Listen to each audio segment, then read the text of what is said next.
Hi, എല്ലാവർക്കും Sara's Kannur കിച്ചണിലേക്ക് സ്വാഗതം. അപ്പം നമുക്കിന്ന് നല്ല അടിപൊളി കല്ലുമ്മക്കായ് ബിരിയാണി ഉണ്ടാക്കി നോക്കിയാലോ. അപ്പം നമുക്ക് കല്ലുമ്മക്കായ് 1/2 കിലോ കല്ലുമ്മക്കായ് ആണ്. ഇതിലേക്ക് നമുക്ക് 1 സ്പൂണ് മുളക് പൊടി, 1/2 സ്പൂൺ മഞ്ഞൾപ്പൊടി, ആവശ്യത്തിന് ഉപ്പിട്ട് കൊടുത്തിട്ട് നന്നായി മിക്സ് ചെയ്തിട്ട്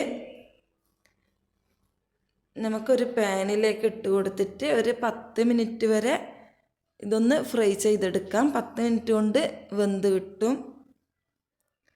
ഇടയ്ക്കിടയ്ക്ക് ചെള്ളി കൊടുക്കണം.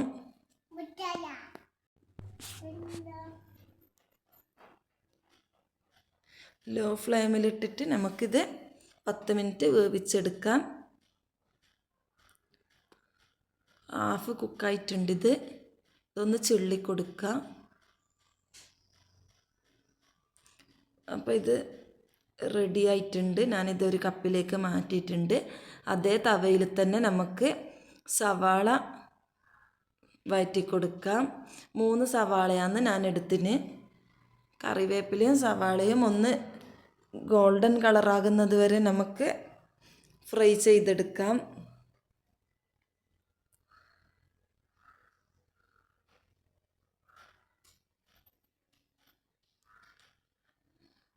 ഇത് ഏകദേശം വാടി വന്നിട്ടുണ്ട്. നമുക്കിതിലേക്ക് വെളുത്തുള്ളി, ഇഞ്ചി ചതച്ചതും പച്ചമുളകും ഇത് 3 ചതച്ചതാണ് ഇതിട്ട് കൊടുത്തിട്ട് നന്നായി ഒന്ന് മിക്സ് ചെയ്തിട്ട് നമുക്ക് വീണ്ടും അടച്ചിട്ട് ഒന്നുകൂടി വേവിച്ചെടുക്കാം.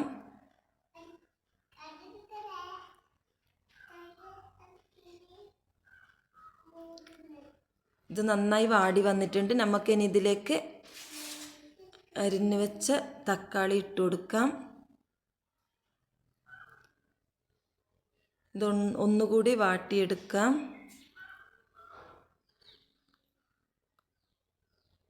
നന്നായി വാടി വന്നിട്ടുണ്ട്. ഇതിലേക്ക് ഞാൻ കല്ലുമ്മക്കായൻ്റെ വെള്ളമാണ് ഒഴിച്ചു കൊടുക്കുന്നത്. ഇത് മസാലയിൽ പിടിക്കുന്നത് വരെ നമുക്കൊന്ന് ഇളക്കി കൊടുക്കാം. ഞാനിതിലേക്ക് മല്ലിച്ചപ്പ് ഇട്ട് കൊടുക്കുന്നുണ്ട്. ഇപ്പോൾ തന്നെ നല്ല സ്മെല്ല് വരുന്നുണ്ട്. അപ്പം നമ്മൾ ഫ്രൈ ചെയ്ത് വെച്ച കല്ലുമ്മക്കായും ഇതിലേക്ക് ഇട്ട് കൊടുക്കുക.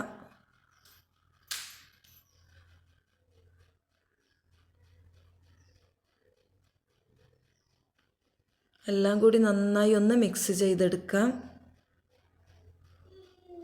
ഒന്നുകൂടി അടച്ച് മസാലയെല്ലാം ഈ സവാളയിലേക്ക് പിടിക്കുന്നത് വരെ നമുക്കൊന്നുകൂടി വഴറ്റി കൊടുക്കാം. ഇതിലേക്ക് ചെറുനാരങ്ങ നീരും ഇട്ട് കൊടുക്കാം. ഒന്നുകൂടി നന്നായി ഇളക്കി കൊടുക്കാം. മസാല റെഡി ആയിട്ടുണ്ട്. നമുക്കിനി ചോറുണ്ടാക്കാം. ഞാനൊരു ചെമ്പ് അടുപ്പത്ത് വെച്ചിട്ടുണ്ട്. ഇതിലേക്ക് ആവശ്യത്തിന് ഓരോരുത്തരുടെ ഇഷ്ടത്തിനനുസരിച്ചിട്ട് വെളിച്ചെണ്ണ ഒഴിച്ച് കൊടുക്കാം. ഞാൻ കുറച്ച് പശു നെയ്യും ഒഴിച്ച് കൊടുത്തിട്ടുണ്ട്. ഇതെല്ലാം ഒന്ന് മൊരിയിച്ചെടുക്കാം. ഒരു ബ്രൗൺ കളറാകുന്നത് വരെ സവാള വാട്ടിക്കൊടുക്കാം. 1 ഗ്ലാസ് അരിയാണെങ്കിൽ 1.5 ഗ്ലാസ് വെള്ളം ഈ അളവിനാണ് ഞാൻ എടുത്തിട്ടുള്ളത്. വെള്ളം നന്നായി തിളച്ചതിന് ശേഷമാണ് അരി ഇട്ട് കൊടുക്കേണ്ടത്. ചെമ്പ് കട്ടിയില്ലാത്ത ചെമ്പാണെങ്കിൽ അടിയിൽ എന്തെങ്കിലും വെച്ച് കൊടുക്കണം, അല്ലെങ്കിൽ ചോറ് അടിക്ക് പിടിച്ചു പോകും.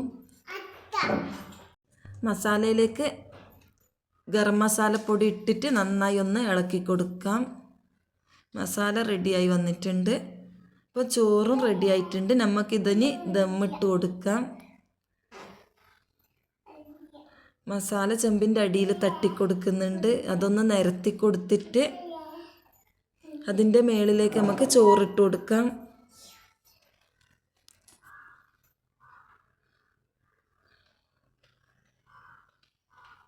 അടിപൊളി ടേസ്റ്റാണ്, അടിപൊളി സ്മെല്ലാണ്, ഒരു രക്ഷയുമില്ല. എല്ലാവരും ഒരു പ്രാവശ്യമെങ്കിലും ഉണ്ടാക്കി നോക്കണം. അത്രയും ടേസ്റ്റാണ്. നല്ല സ്മെല്ല് വരുന്നുണ്ട്. അപ്പോൾ ഇതിൻ്റെ മുകളിൽ നമുക്ക് ഗരം മസാലപ്പൊടി ഇട്ട് കൊടുക്കാം. ഓരോരുത്തരുടെ ഇഷ്ടത്തിനനുസരിച്ചിട്ട് നമുക്ക് പശു നെയ്യ് ഇങ്ങനെ മേലേൽ ആവശ്യത്തിനനുസരിച്ചിട്ട് ഇട്ട് കൊടുക്കാം. ഇത് ഇടുന്നതിനനുസരിച്ചിട്ട് ടേസ്റ്റ് കൂടും. ദമ്മ് ചെയ്യുമ്പം മുകളിൽ നെയ്യിട്ട് കൊടുത്താൽ നല്ല ടേസ്റ്റായിരിക്കും. മല്ലിച്ചപ്പ് ഇട്ട് കൊടുക്കാം. നമുക്കിനി ഇത് ദമ്മ് ചെയ്തെടുക്കാം. അടിയിലൊരു തവയോ എന്തെങ്കിലും വെച്ച് കൊടുക്കണം, അല്ലെങ്കിൽ അടിക്ക് പിടിച്ചു. മസാല അടിയിലുള്ളത് കൊണ്ട് ഒരു 1/4 മണിക്കൂർ വരെ ദമ്മ് ചെയ്യാൻ വെക്കണം. അപ്പോൾ ഇത് ദമ്മ് ചെയ്തിട്ട് എടുത്തിട്ടുണ്ട്.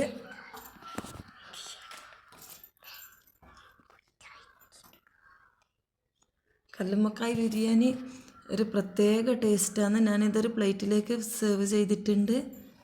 നല്ല സ്മെല്ല് വരുന്നുണ്ട്.